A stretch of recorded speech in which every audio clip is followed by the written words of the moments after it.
What's up everyone, Confucius K here, back as promised with my solo warlock no cheese lamp section.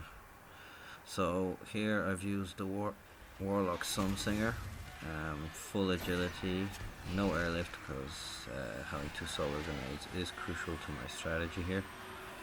And the other crucial part of the strategy is these lamps. Now I don't advise you to waste your grenades like I just did right there. I was actually still trying to do different versions of the cheese here, but ironically enough I find that it's a lot less frustrating if you just try and do it the legitimate way, which actually is what ended up happening here and why I ended up just doing the video then.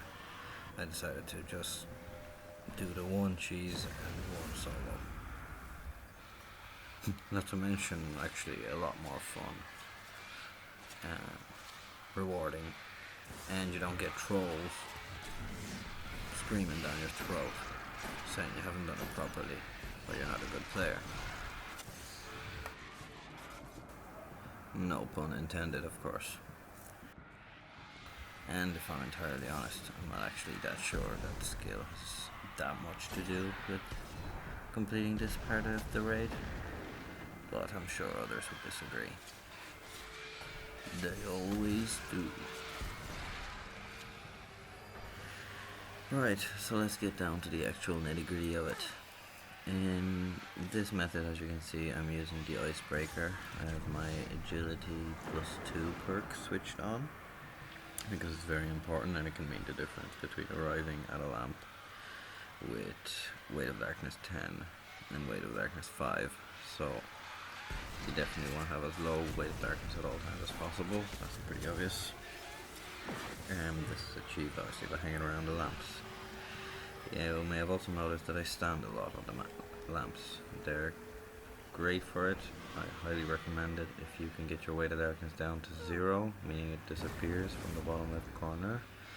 You can actually jump on top of it and regenerate, wait for your grenades or whatever to come back. So you can actually take your time and nothing can get you up there.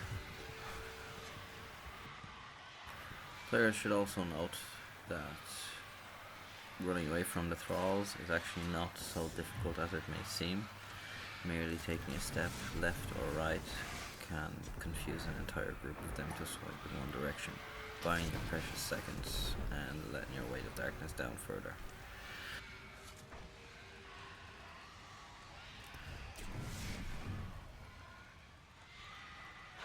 The strategy I'm using here is quite adaptable. I don't agree that you need any specific set of equipment or even class to do it. I think any of the classes and large array of weapons can easily handle this entire section of the raid.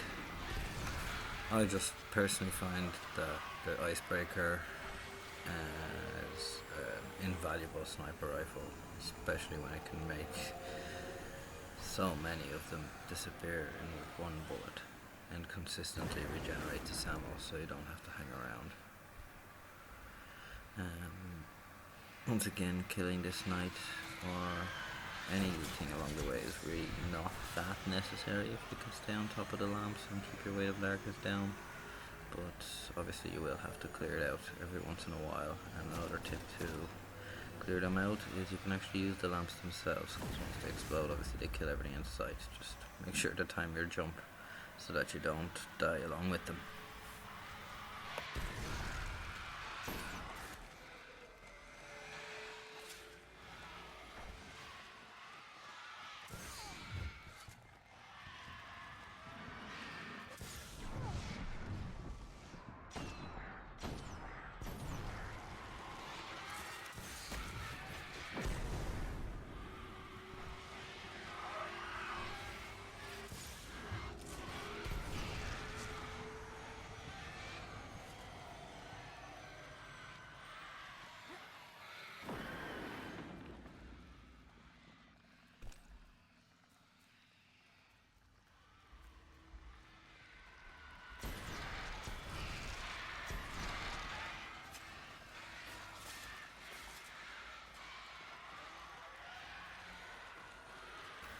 Now, once you've reached the final lamp, do not activate it. Take a sharp left turn and run directly towards the plate.